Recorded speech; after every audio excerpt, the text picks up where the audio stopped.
दोस्तों नमस्कार। 4 PM गुजरात और 4 PM न्यूज नेटवर्क पर आप सभी का बहुत बहुत स्वागत है। मैं हूं आपका दोस्त मयूर जानी।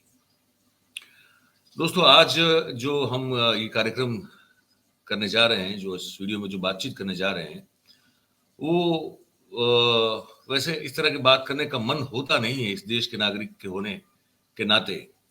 पर कौन नागरिक चाहेगा कि लगातार जो है अपने प्रधानमंत्री के कुछ ऐसे कर्तृत्व की निंदा या टीका करें, या तो कुछ ऐसी कड़वी बात कहें जो फिर चुभती है उन लोगों को। तो किसी का वैसे मन नहीं होता है नागरिक होने के नाते भी।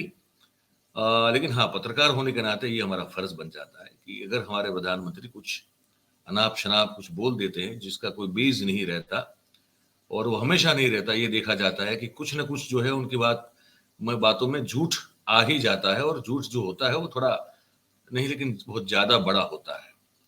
अभी 2 दिन पहले संसद में उन्होंने अपना एक भाषण दिया, आप सब जानते हैं। उस पर हमने एक मुद्दे को अलग से हटा के कल भी बात की थी कि किस तरह से वो संसद को चुनावी सभा समझते हैं, और उस सभा में वो फिर सिर्फ अपने मन की बात करते रहते हैं।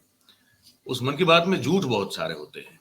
एक और झूठ जिस पर हम आज बात करने जा रहे हैं वो है, उन्होंने फिर से जो है वो नेहरू और इंदिरा गांधी पर का नाम लेते हुए उन्होंने कुछ ऐसे उनके स्टेटमेंट सुना दिए जिसमें सच्चाई की मात्रा बहुत कम है, झूठ की मात्रा बड़ी है। और दूसरी बात यह है कि अभी भी जो है अब जब 2024 चल रहा है, लोकसभा का चुनाव सर पे है, आजादी को आए हुए 78 साल हो रहे हैं, है ना। अब भी जो है वो बैठे बैठे नेहरू को कोसने से आखिर साहब हासिल क्या करना चाहते हैं, ये भी हमको समझना बड़ा जरूरी बन जाता है कि आखिर इतना शून्यावकाश भरा हुआ है क्या उनके मस्तिष्क में कि जो सांप्रत स्थिति है इस देश में, लद्दाख बंद चल रहा है, मणिपुर में कुछ शांति जैसा कुछ माहौल अभी भी दिखाई नहीं दे रहा है। लोग जंतर मंतर पे युवा जो हैं वो शर्ट निकाल कर जो है वो आंदोलन कर रहे हैं, उपराष्ट्रपति के घर का घेराव करने की कोशिश कर रहे हैं। ये सब कुछ हो रहा है, लेकिन इनको अगर याद आ रहा है तो सिर्फ नेहरू याद आ रहे हैं। ये क्या है, ये कोई ऑब्सेशन है क्या? और इसके साथ साथ नेहरू हकीकत में क्या बोले थे, वो सब चीज जो है इस पर आज हम डिस्कशन करने वाले। और इसके लिए हमने आज जो मेहमान को आमंत्रित किया है वो इस क्षेत्र में इस बात करने के मामले में वो निष्णात है, वो एक्सपर्ट है, क्योंकि उन्होंने पत्रकारिता तो की है। बहुत हमारे सीनियर हैं पीयूष बवेले जी, उनका स्वागत कर लेते हैं। पहले पीयूष जी, बहुत बहुत आपका धन्यवाद, आपने आज वक्त निकाला और इस मुद्दे पर बात करने के लिए हमारे साथ आए, हमारे दर्शकों के लिए। पर पीयूष जी ने 2 किताबें लिखी हैं, बड़े रिसर्च के साथ लिखी हैं। इसमें से जो पहली है वो है नेहरू, मिथक और सत्य, और दूसरी जो उन्होंने लिखी है जो अभी कुछ समय पहले प्रकाशित हुई है वो है गांधी जी पर लिखी है। उन्होंने गांधी सांप्रदायिकता, फिर से मैं भूल गया, मैंने पढ़ी है लेकिन फिर भी क्या नाम है पीयूष जी उसका? गांधी जी, सांप्रदायिकता और सियासत। जी जी, यही नाम है ना वो? हाँ, पढ़ी मैंने दोनों है, मैं आपको बता दूं। और है ये मेरे पास जो पीछे देख रहे हैं, इसमें ये बुक शेल्फ में पड़ी भी है नीचे। तो मुझे लगा कि आज पीयूष जी को आमंत्रित करें और उस पर बात करें। उससे पहले कि हम शुरू करें बातचीत, हमारा जिम्मा है, हमारी जिम्मेदारी बन जाती है कि हमारे प्रधानमंत्री जो बोले हैं ये आप धैर्य रखेगा। मुझे पता है कि आपकी बहुत सारी कमेंट आती है कि आप इनको न दिखाएं या आप न इनको सुनाएं, ऐसी कमेंट हमको बहुत आती है पीयूष भाई, हमारे दर्शकों की ओर से। पर क्या करें, हमारी मजबूरी है, हमारे प्रधानमंत्री है, आपके भी प्रधानमंत्री है, और वो कुछ ऐसा बोल रहे हैं। सुनिए क्या बोल रहे हैं। लाल किले से भारत के प्रथम प्रधानमंत्री ने जो कहा था वो पढ़ रहा हूं, नेहरू जी ने। उन्होंने कहा था, हिंदुस्तान में काफी मेहनत करने की आदत आम तौर से नहीं है। हम इतना काम नहीं करते जितना कि यूरोप वाले या जापान वाले या चीन वाले या रूस वाले या अमेरिका वाले करते हैं। ये नेहरू जी लाल किले से बोल रहे हैं। यह न समझिए, यह न समझिए कि यह न समझिए कि वह कौमें, ये न समझिए कि वह कौमें कोई जादू से खुशहाल हो गई, वो मेहनत से हुई है और अक्ल से हुई है। ये उनको सर्टिफिकेट दे रहे हैं, भारत के लोगों को नीचा दिखा रहे हैं। यानी नेहरू जी की भारतीयों के प्रति सोच थी कि भारतीय आलसी है। नेहरू जी की भारतीयों के लिए सोच थी कि भारतीय कम अक्ल के लोग होते हैं। और आदरणीय अध्यक्ष जी, इंदिरा जी की सोच भी उससे ज्यादा अलग नहीं थी। तो दोस्तों, ये सुना आपने कि प्रधानमंत्री जी ने लाल किले से नेहरू जी का हवाला देते हुए उनका एक कोट सुना दिया, भाषण का, स्पीच का। तो हम पीयूष जी आपके पास आते हैं, ये बताइए कि इसमें सच्चाई कितनी है, पहले तो ये समझना है। सच्चाई उतनी है जितनी किसी अर्ध सत्य में हो सकती है जी।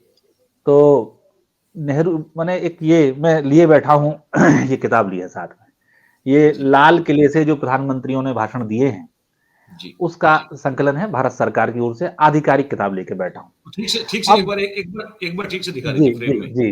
एक सेकंड, और मैं आपको सिंगल फ्रेम कर देता हूं, ये दर्शक देख लें ठीक से इसको। ये लाल किले की प्राचीर से और भारत सरकार के द्वारा संपादित ये पुस्तक है, जिसमें जितने प्रधानमंत्री हुए उन्होंने लाल किले से जो भी कहा है वो भारत सरकार के द्वारा इसमें रखा गया है। अब ठीक है, ठीक जी। हाँ। तो जहां मोदी जी रुकते हैं, माने ये 5.5 पन्ने का भाषण है, 1959 में नेहरू जी ने लाल किले से भाषण दिया है जी। और इस भाषण का जो शीर्षक है वो है सच्ची आजादी, गांव की आजादी। ये है इसमें बात।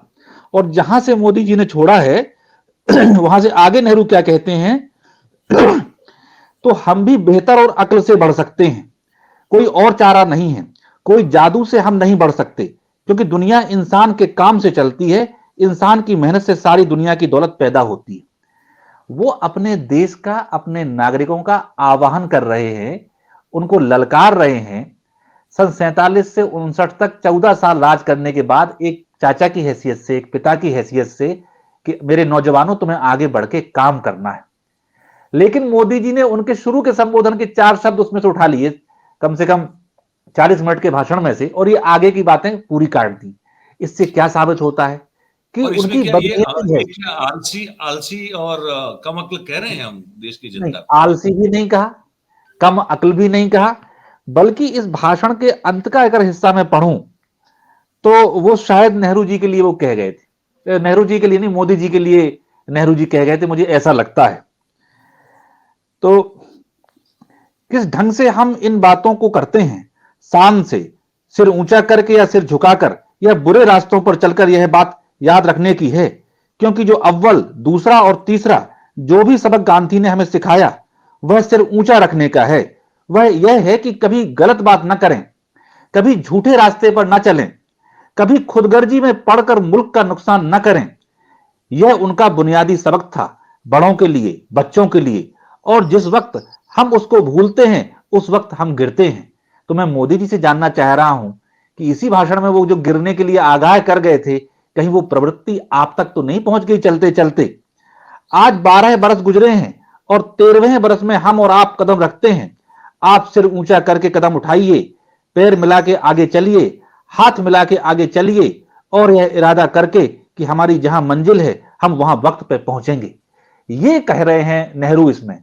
और इस भाषण का जो पूरा क्रक्स है, उनकी इस बात की चिंता, इस बड़ी ये अलग किस्म का भाषण है पूरे 17 भाषणों में नेहरू जी का। बाकी सब में वो बहुत जोश में आते हैं, भारत माता की जय बोलते हैं, कई बार डांटते हैं, कई बार फटकारते हैं। लेकिन इसमें वो भारत के नागरिकों से और नौजवानों से ये कह रहे हैं कि हम वहां नहीं पहुंच पा रहे हैं जो हमने अपना मकसद तय किया है। 2 पंचवर्षीय हमारी होने को आई, लेकिन हमने वैसे लक्ष्य हासिल नहीं किए हैं जो हम चाहते थे। और उन्हें फिक्र इस बात की हो रही है कि हमारे लोग पढ़ते हैं, लिखते हैं और बाबू बनने के चक्कर में पड़े रहते हैं कि मैं सरकारी बाबू बन जाऊं, एक दफ्तर में बैठ जाऊं, मैं अफसर बन जाऊं। तो नेहरू इस भाषण में कहते हैं कि जो अधिकारी हैं, जो ओहदे पे बैठते हैं, वो कुछ पैदा नहीं करते हैं, वो कुछ व्यवस्थाएं जरूर करते हैं, लेकिन जो उत्पादन का काम है वो तो किसान करता है, कारीगर करता है, मजदूर करता है या शिल्पी करता है।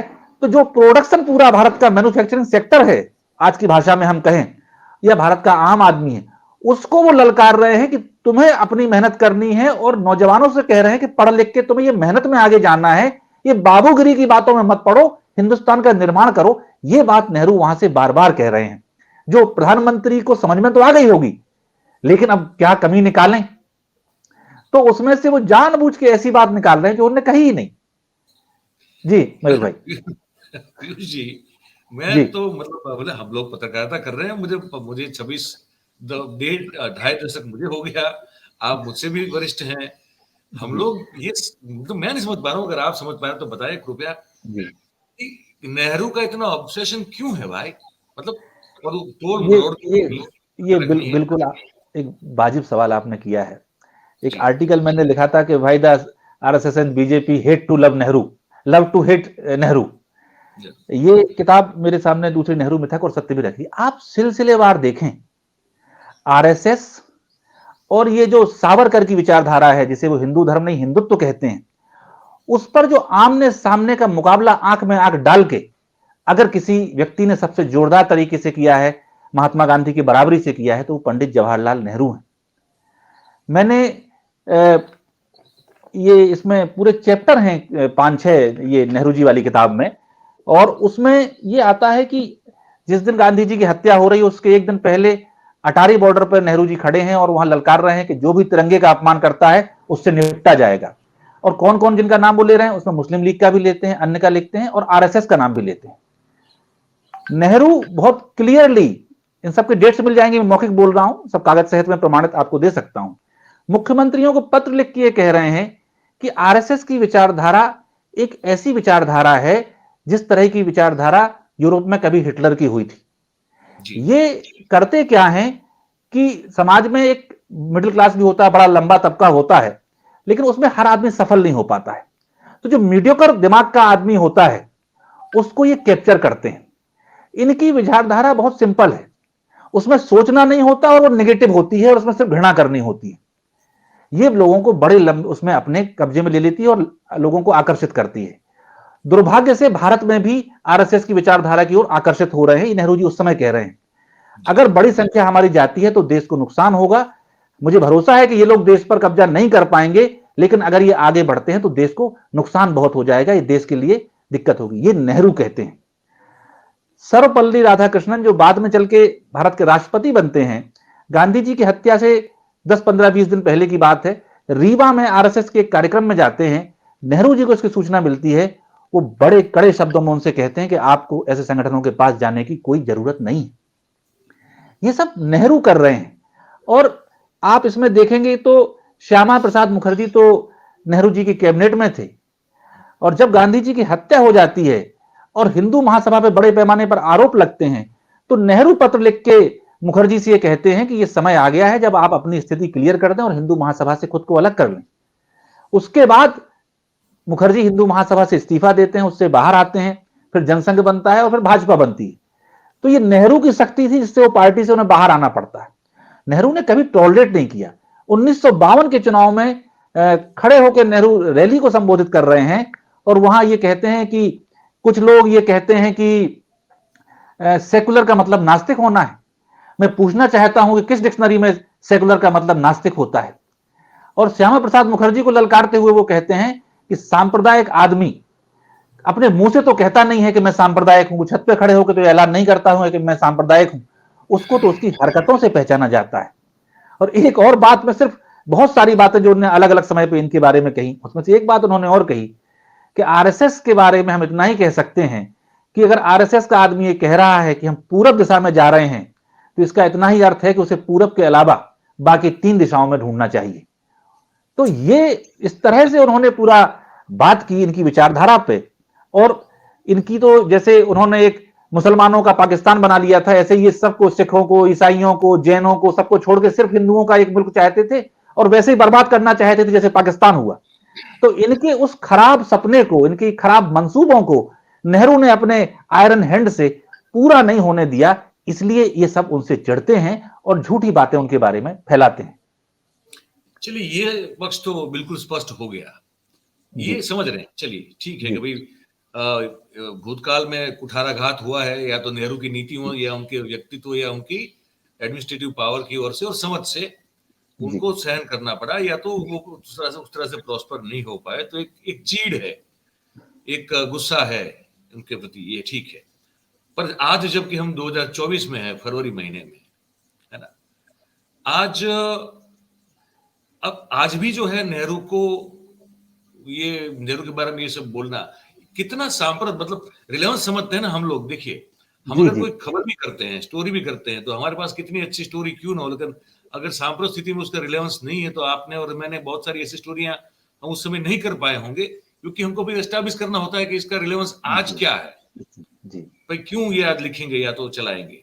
ये आज बहुत रिलेवेंस क्या है इसका बहुत ज्यादा रिलीवेंस है, जी क्योंकि मोदी सरकार बजट पेश कर रही है, बजट में कुछ है नहीं, बजट की चर्चा कहीं हो ना जाए, बजट पे कहीं उसकी व्याख्याएं ना होने लगे, लोग ये ना पूछने लगे कि आपने तो कहा था कि 2 करोड़ रोजगार हर साल देंगे, आपने कहा था कि 2022 में बुलेट ट्रेन चल जाएगी, आपने ये भी कहा था मोदी जी ने कि 2019 तक गंगा जी साफ हो जाएंगी, मोदी जी ने 2022 में ये भी कहा था कि किसानों की आमदनी दोगुनी हो जाएगी, और भी बातें, ये तो मुझे तुरंत में याद आ गई। ये सब बातें पूछी जा सकती हैं, तो ये सब बातें ना पहुंचे, इसलिए बहुत अच्छे एंटरटेनर हैं वो। तो उन्होंने उनका हमेशा का काम है कि अब हमने नेहरू जी पर एक सवाल उछाल दिया, और उन्होंने पहले ही कहा, आप भाषण सुने, मोदी जी कह रहे हैं कि कुछ लोगों को दिक्कत हो जाएगी। क्या चेहरे के भाव हैं, मतलब पुरानी फिल्मों में कुछ मजे हुए कलाकार आते थे, मैं उनके नाम नहीं ले रहा हूं, उन्हीं के चेहरे पे ऐसे भाव उभरते थे, व्यंग और विद्रूप से भरे हुए। तो इशू को डाइवर्ट करने की जो प्रतिबद्धता मोदी जी की है, उसी का परिचय देने के लिए उन्होंने ये दिया, और उन्हें पता है कि उनके जो तमाम नक्कार खाने में जो ढोल वाले बैठे हैं, वो बजट को छोड़ के इसे बजाने लगेंगे, इसलिए उन्होंने ये काम किया। और ये आज नहीं कर रहे हैं, लगभग 10 साल से जब से वो प्रधानमंत्री बने हैं, और पूरी भाजपा की ट्रेनिंग हो गई है कि ना समाज व्यवस्था की बात, ना अर्थव्यवस्था की बात, ना रोजगार की बात, ना खेती की बात, ना मजदूरी की बात, इनमें से कोई बात नहीं होनी है। हम एक अतीत पर हमला करेंगे और हवा में लड़ाइयां लड़ने लगेंगे। टेलीविजन हमारे पास है, सोशल मीडिया पे बहुत हद तक कंट्रोल हमारा है, वाचाल लोग हमारे पास हैं, तो हम अपनी अपनी हाँकते चले जाएंगे, इसलिए वो ये करते हैं। वो राहुल गांधी ने मेरे ख्याल से शायद अमेरिका में जब वो यात्रा पे थे, तो उन्होंने एक बड़ा अच्छा एग्जाम्पल दिया था कि भारतीय जनता पार्टी वो पार्टी है जो हमेशा गाड़ी चलाते वक्त जो है वो रियर व्यू मिरर में देखा करती है। वो रियर व्यू मिरर देखती है कि पीछे क्या हो रहा है। तो शायद बात लगता है कि उनकी बात सही है। अच्छा, एक चीज और मुझे पूछनी थी, ये आपके अभ्यास के दरमियान, आपके स्टडी और रिसर्च के दौरान आपने क्या कभी ये पाया कि जिसे आज की स्थिति में हम देख रहे हैं, ओम बिरला जी हो या तो जगदीप धनखड़ जी हो, जैसे ही कोई अगर जो है प्रधानमंत्री का नाम तक लेता है विपक्ष से कोई भी, तो ये कह के चुप करवाने की कोशिश करते हैं कि आप कॉन्स्टिट्यूशनल पद पर बैठे हुए इतने बड़े व्यक्ति का नाम भी नहीं ले सकते और उसके बारे में कुछ जिक्र नहीं कर सकते। ये कैसे हो सकता है? ये कभी हुआ है पहले क्या? पहले कभी नहीं हुआ, और अगर ये मान लो आज भी सही है, तो सबसे पहले तो माननीय स्पीकर को मोदी जी को रोक देना चाहिए था कि आप प्रधानमंत्री नेहरू का नाम ले रहे हैं। सदन की परंपरा है कि जो व्यक्ति वहां मौजूद नहीं है उसके बारे में आप आक्षेप नहीं करेंगे, क्योंकि वो जवाब नहीं दे सकता। नेहरू जी तो मौजूद भी नहीं है और संसार से विदा हुए भी 60 साल उन्हें करीब होने को आए। तो दूसरी बात, ये जो भूल जाते हैं, हम लोग कहने लगे हैं, आजकल चलने लगा मोदी सरकार या फलाना सरकार, ये किसी की सरकार नहीं होती है। अब राजा का प्रधानमंत्री शासक नहीं है, रूल ऑफ लॉ है, कानून का शासन होता है। इस बात को हमें भुलाया जा रहा है। दूसरा बात, ये हमारे नेता हैं, लेकिन ये हमारे राजा नहीं है, उस तरह के नेता नहीं है। संवैधानिक भाषा में ये हमारे प्रतिनिधि हैं। मैं हिंदुस्तान का एक बाशिंदा हूं, आप एक बाशिंदे हैं। हमने तय किया कि हमारे देश की व्यवस्था चलाने के लिए हमने इस व्यक्ति को प्रधानमंत्री बना दिया, इस व्यक्ति को मुख्यमंत्री बना दिया, इसको लोकसभा अध्यक्ष बना दिया, वी द पीपुल की ये रिप्रेजेंटेटिव हैं और कुछ नहीं है।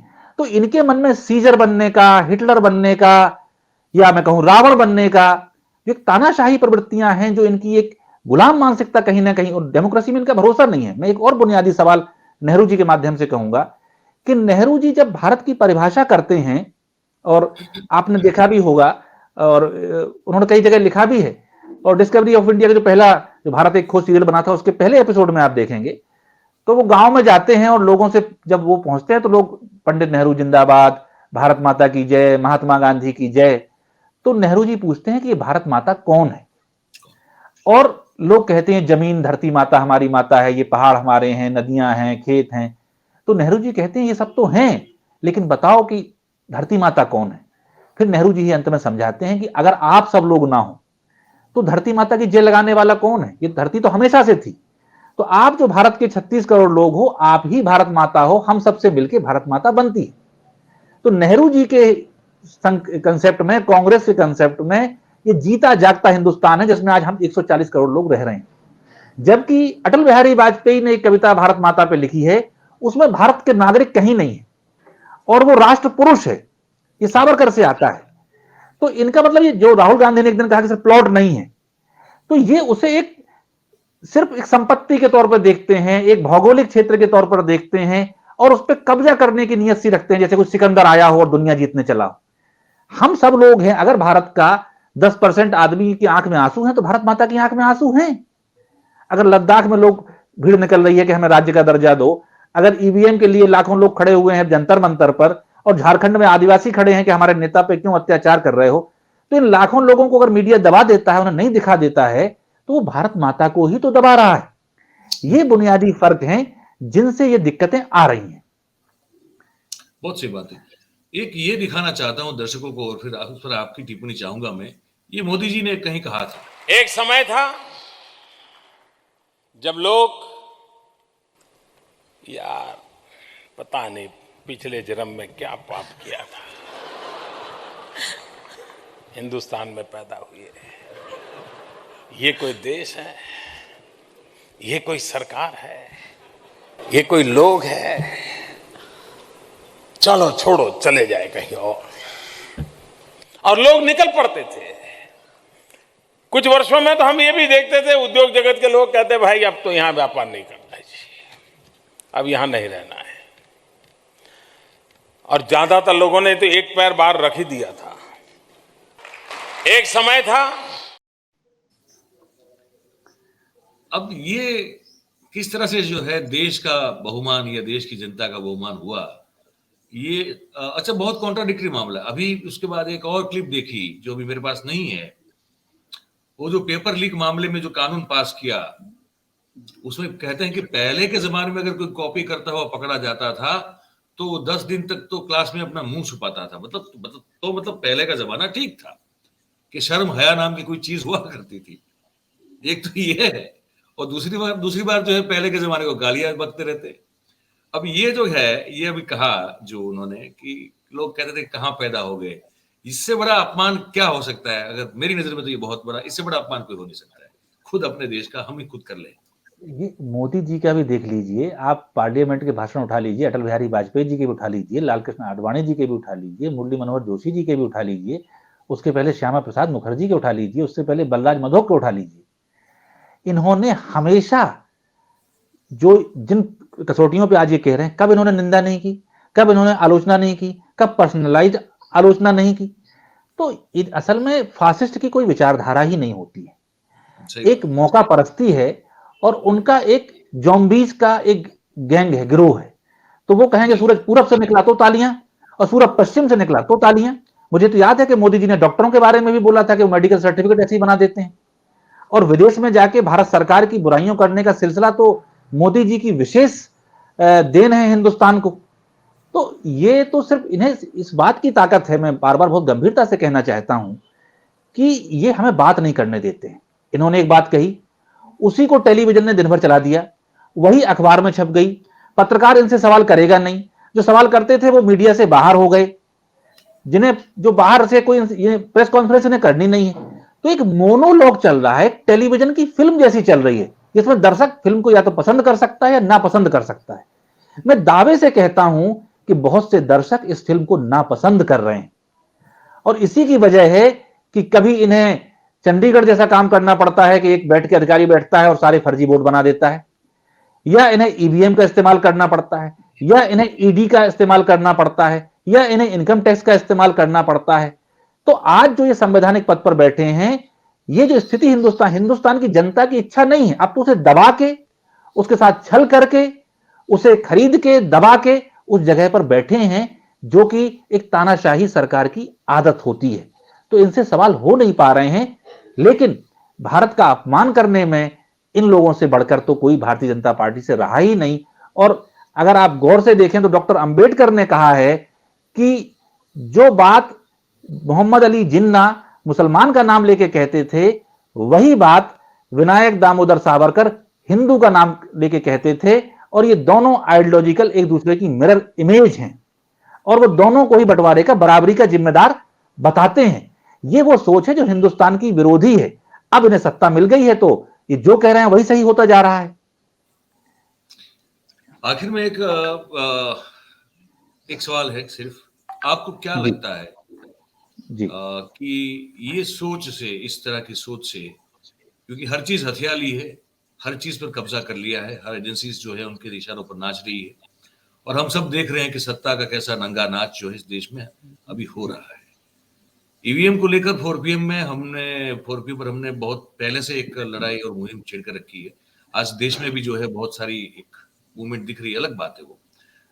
अब इस सोच से, इसका जो एक जो कहते हैं ना, इसकी मुट्ठी में आ गया है देश पूरा, आपको क्या लगता है कि कैसे इस सोच से जो है इसको छुटकारा पाया जाए, कैसे निजात पाया जाए? आपको कहीं करीबी फ्यूचर में, नियर फ्यूचर में कहीं नजर आता है क्या आपको? देखिए, देश की जिंदगी हमारी आपकी जिंदगी से बहुत बड़ी होती है, और उसे हम बहुत शॉर्ट टर्म में नहीं देख सकते। मैं मानता हूं कि इनका बहुत कब्जा हो गया है, लेकिन क्या इनका कब्जा उतना ज्यादा हो गया है जितना अंग्रेजों का था? उतना तो नहीं हुआ है। जब कहा जाता था कि Indians and dogs are not allowed, जब हमें इंसान नहीं माना जाता था, लेकिन लड़ाई हुई, और किसके दम से हुई? हिंदुस्तान की आवाम के दम से हुई। और गांधी जी ने इसीलिए अहिंसा का रास्ता पकड़ा था कि लोगों में बंदूक तो सबके पास थी नहीं, दूसरा लोग डरते थे कि हम बंदूक उठाएंगे हम मार दिए जाएंगे, तो खड़े हो जाओ। और एक के बाद एक आंदोलन हुआ, 20 में हुआ, 30 में हुआ, 40 में हुआ, 3 बड़े आंदोलन हुए, और वो कोई बहुमत से नहीं हुए, वो जनमत से हुए। तो इस समय विपक्ष की सबसे बड़ी बात यह है कि चुनाव कोई जीते, लेकिन जनता को यह स्पष्ट हो जाए कि हम इनके साथ थे, हमने वोट इन्हें दिया है, देश इनके हाथों में सुरक्षित है। यह बात समझाना जरूरी है। और अभी हमने देखा कि किसान आंदोलन जब हुआ और किसान दिल्ली के बॉर्डर पर साल, 1.5 साल, 2 साल बैठे रहे, तो इसी सरकार को अपनी सारा तानाशाही, सारे हथकंडों और आंदोलन को बदनाम करने की साजिशों के बावजूद उसके सामने झुकना पड़ा। अभी दूसरा हमने देखा कि महिला पहलवानों ने अपनी लड़ाई से पीछे नहीं हटी, तो अंत में सरकार को झुकना पड़ा। ये यही की बात है। और तो मैं कहता हूं, शाहीन बाग पे हमारी बहनें बेटियां जो वहां बैठी नहीं 1.5-2 साल, उसका भी असर हुआ कि उस समय के कानूनों को अंत में होल्ड करना पड़ा। तो जो समय गांधी से आने के पहली कांग्रेस और गांधी के बाद की कांग्रेस में था, मैं इसलिए रेफर कर रहा हूं कि गांधी जी के आने से पहले यह मानती थी कांग्रेस पार्टी कि हम जो गवर्नर की एग्जीक्यूटिव काउंसिल है वहां बैठ के भाषण देंगे, ज्ञापन देंगे और संवैधानिक तरीकों से बात करेंगे कि हम एक ज्ञापन दिया, लिख के भेज दिया, उसको वो मान जाए। वो नहीं माना गया। तब गांधी ने कहा कि ये कागज से नहीं मानेंगे, अगर ये गलत कानून बनाएंगे तो हम कानून का विरोध करेंगे, हम इनसे असहयोग करेंगे। तो इस अत्याचार से जब जनता जागी, और जनता जागती तभी है जब उसे एहसास होता है। लेकिन एक बहुत बड़ा काम कांग्रेस पार्टी का है और पूरे विपक्ष का है। जब ओ ह्यूम ने कांग्रेस पार्टी की स्थापना की थी तो एक बात कही थी, और मैं ये हिंद स्वराज में महात्मा गांधी ने लिखा है, वहां से कोट कर रहा हूं कि जनता परेशान तो बहुत हो जाती है अत्याचारों से, शोषण से, लेकिन वो उसे एडजस्ट करने लगती है। कांग्रेस पार्टी का काम उसे इस जो उसका शोषण हो रहा है इसका एहसास कराना है और इसके खिलाफ आवाज उठाने के लिए एकजुट करना है। इसी काम के लिए 1885 में कांग्रेस पार्टी बनी थी। आज भी कांग्रेस पार्टी का और उसकी विचारधारा का यही काम है कि जनता को बताए कि ये जो ढोल नगाड़े बजा रहे हैं इसमें तुम्हारा भला नहीं है। और मयूर भाई, मैं एक बात, क्योंकि नेहरू जी शुरू हुई तो एक भाषण का छोटा सा हिस्सा मैं नेहरू जी का पढ़ रहा हूं जो लाल किले से उन्होंने 1960 को दिया। इससे आप समझ लें कि मोदी जी को क्या बोलना चाहिए और किसी प्रधानमंत्री को क्या कहना चाहिए। आजादी आई, इंडिपेंडेंस आई, किसके लिए आजादी आई, किसके लिए इंडिपेंडेंस आई? क्या वह चंद लोगों के लिए आई? जवाहरलाल के लिए आई कि उसको आपने चंद रोज के लिए प्रधानमंत्री बना दिया? जवाहरलाल आएंगे और जाएंगे, और लोग भी आते हैं जाते हैं, लेकिन हिंदुस्तान तो आता ही है, जाता नहीं है और रहेगा। तो फिर सबके लिए, जो हिंदुस्तान के 40 करोड़ आदमी हैं और औरतें हैं और बच्चे हैं, जो आजादी के हिस्सेदार हैं, वारिस हैं, उनको इससे पूरा फायदा मिलना चाहिए, तब आजादी पूरी होगी। तो नेहरू जी को पता था कि जवाहरलाल आते हैं। और आपका कनेक्शन जो है कहीं कट गया। आप तो जी जी जी, तो नेहरू जी को अच्छी तरह से पता था जी, तो नेहरू जी को अच्छी तरह से पता था कि जवाहरलाल आते हैं और जवाहरलाल जाते हैं, और भी लोग आएंगे और भी लोग जाएंगे। इस हिंदुस्तान में हमने देखा, पहले अंग्रेजों को हमने हटाया, फिर कांग्रेस पार्टी इतनी बड़ी पार्टी थी, लोहिया के पास कोई बहुत सीटें नहीं थी, लेकिन उन्होंने एक मुकाबला किया। जयप्रकाश नारायण ने कोई चुनाव नहीं लड़ा, मैं बहुत समर्थक नहीं हूं जेपी का सैद्धांतिक रूप, लेकिन उन्होंने एक मुकाबला किया और बदलाव करके दिखाया। अन्ना आंदोलन का भी मैं समर्थक नहीं हूं, लेकिन उसने एक बात उठाई। तो हिंदुस्तान की तासीर जन आंदोलन की है, और यह सबसे बड़ी खासियत नेहरू जी की थी कि अपने 17 साल के शासन में वो एक ऐसा संविधान और एक लोकतंत्र की ऐसी प्रणाली हमें दे गए हैं कि पिछले 10 साल से मोदी जी, अमित शाह जी, आरएसएस, बीजेपी, विश्व हिंदू परिषद उसको भेदने में लगे हैं। लेकिन हर बार पहले राज्यसभा का मुकाबला आ जाता था, फिर सुप्रीम कोर्ट का आ जाता था, फिर हाई कोर्ट का आ जाता था। अब तो अभी इतना एकदम फ्री गो नहीं है। उस संविधान में अपने आप इतनी मैकेनिज्म बनाई गई है कि वो हमें सहारा दे रही है। लेकिन जैसा कि नेहरू जी ने भी कहा था और अंबेडकर जी ने भी कहा था कि अच्छा से अच्छा संविधान अगर लोग कमजोर हो जाएं तो कुछ नहीं कर सकता। और जो नेहरू उस भाषण में जो मोदी जी ने कहा कि हम कम मेहनत कर रहे हैं, मैं आज कहूंगा कि हम कम मेहनत कर रहे हैं। हमें ज्यादा मेहनत करनी पड़ेगी अपनी डेमोक्रेसी को बढ़ाने के लिए, बचाने के लिए, ताकि ऐसे लोग खुलेआम इतने पवित्र जगहों पर खड़े होकर झूठ और फरेब न कर सकें। बहुत सही बात कही और बहुत बहुत धन्यवाद पीयूष भाई। आपने बहुत सच जो है आज हमारे दर्शकों के समक्ष प्रस्तुत किया है। और मैं उम्मीद करता हूं, मैं हमेशा कहता हूं अपने कार्यक्रमों में कि दिमाग की खिड़की और दरवाजे जो है उसको खुला रखिए, उसको जो है ताले में मत रखिए, ताकि ताजी हवा और ताजा विचार जो है वो हमेशा घर में और दिमाग में आना जाना उसका जारी रहे। वो बहुत जरूरी होता है ताकि सड़न पैदा ना हो जाए।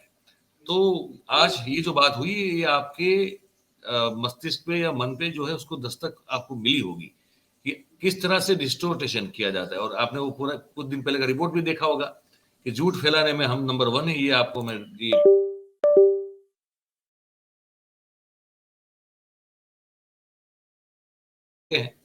तो ये जो सच बात है इसको सुनिए, और सुनिए नहीं, फिर आसपास के लोगों को बताइए कि वास्तविकता ये है, सच बात ये है। इतिहास में जो कि लिखित रूप से डॉक्यूमेंटेड है उसमें ये लिखा गया है, ये भी आप अपने आसपास के लोगों को बताइए। पीयूष जी बहुत बहुत धन्यवाद, आपने वक्त निकाला। ऐसे ही धन्यवाद, आपसे धन्यवाद। उम्मीद करते हैं कि आप को भी हमारे साथ बातचीत करने में और हमारे दर्शकों के साथ आपको अच्छा लगा होगा। ऐसे ही आपको आमंत्रित करते रहेंगे, आपके साथ ऐसी कुछ इतिहास की बड़ी अच्छी बातें, सही बातें दर्शकों तक पहुंचाते रहेंगे। धन्यवाद आपका। Thank you. Thank you. तो दोस्तों, इस कार्यक्रम में आज बस अब इतना ही है। सोचने के लिए बहुत सारी चीजें जो हैं आपको इस कार्यक्रम से मिल जाएंगी। अब सोचने का काम तो फिर आपका है, हमारा काम है आप तक जो है उसको पहुंचाना। अब हमने पहुंचा दिया इस कार्यक्रम के जरिए, अब सोचना आपका काम है। अब सोचिए, और उसके बाद आपको क्या लगा, आपने मन में आपके इसको कार्यक्रम को देखने के बाद क्या विचार उत्पन्न हुए, वो आप जो है कमेंट बॉक्स में कमेंट करके हमको लिख के जरूर से बताइएगा। और जैसे हम हमेशा कहते हैं, आज भी कह रहे हैं कि अगर आपको ये बातचीत पसंद आ रही है तभी इस वीडियो को लाइक करें, और फिर लाइक करने हैं तो फिर उसके बाद इसकी लिंक को हो सके उतना शेयर करें, ताकि ये ज्यादा से ज्यादा लोगों तक पहुंच पाए, आप सबके सहयोग से, आप सबके समर्थन से। और बात अगर आपको उससे आगे भी जो है, मैं कहना चाहूंगा कि इस प्लेटफॉर्म जिस पर हम ये बात कर रहे हैं, अगर वो सब अच्छा और सच्चा और सही लग रहा है तो फिर इसको सब्सक्राइब करें और अपने आसपास के लोगों से करवाएं, ताकि हमारा दर्शक परिवार जो है और बढ़ता रहे। बहुत बहुत धन्यवाद करेंगे आप सभी का इस कार्यक्रम में हमारे साथ जुड़ने के लिए। Thank you very much. नमस्कार।